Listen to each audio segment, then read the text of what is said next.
ಆ ಮಗು ಪರಿಸ್ಥಿತಿ ಚಿಕ್ಕ ಮಗು ಸರ್, ಅದು ಕೇವಲ 1.5 ವರ್ಷ, ಪ್ರಪಂಚದನ್ನೇ ನೋಡ್ಲಿಲ್ಲ, ಇನ್ನು ಭೂಮಿ ಹೇಗಿದೆ ಅಂತಾನೆ ಅದು ಮಗು ಗೊತ್ತಿಲ್ಲ. ಈ ತರ ಒಂದ್ ಸಣ್ಣ ಮಗು ಈ ತರ ಒಂದ್ ಶಿಕ್ಷೆ ಕೊಡ್ತಾನೆ ದೇವ್ರು ಅಂದ್ರೆ ಬಹಳ ನೋವಾಗತ್ತೆ, ಬಹಳ ಬೇಜಾರಾಗತ್ತೆ ನನ್ಗೆ.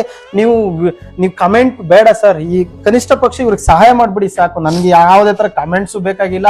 ಈ ವಿಡಿಯೋನ ತೋರಿಸಿ ನಾನು ಪಬ್ಲಿಸಿಟಿ ತಗೋಬೇಕು ಅವಶ್ಯಕತೆನೇ ಇಲ್ಲ. ಬಟ್ ಅವ್ರ ಕುಟುಂಬಕ್ಕೆ ಹೆಲ್ಪ್ ಆಗ್ಬೇಕು ಅನ್ನೋ ಉದ್ದೇಶಕ್ಕಷ್ಟೇ.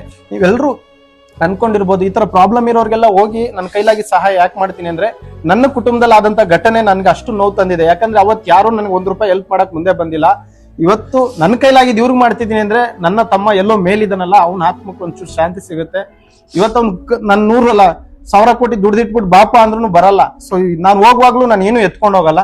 ಸೊ ನನ್ನ ಕೈಲಾಗಿ ನಾನ್ ಮಾಡ್ತಾ ಇದ್ದೀನಿ. ದಯವಿಟ್ಟು ಈ ವಿಡಿಯೋನ ಶೇರ್ ಮಾಡಿ, ಅವ್ರ ಕುಟುಂಬನ ಉಳಿಸ್ಕೊಡಿ.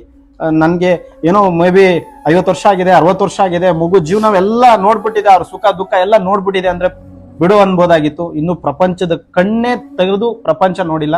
ಸೊ ದಯವಿಟ್ಟು ನಿಮ್ಮೆಲ್ಲರ ಸಹಕಾರ ಇರಲಿ. ಒಳ್ಳೇದಾಗ್ಲಿ. ಶನೇಶ್ವರ ಒಳ್ಳೇದ್ ಮಾಡಿ. ಧನ್ಯವಾದಮ್ಮ. ನಮಸ್ಕಾರ.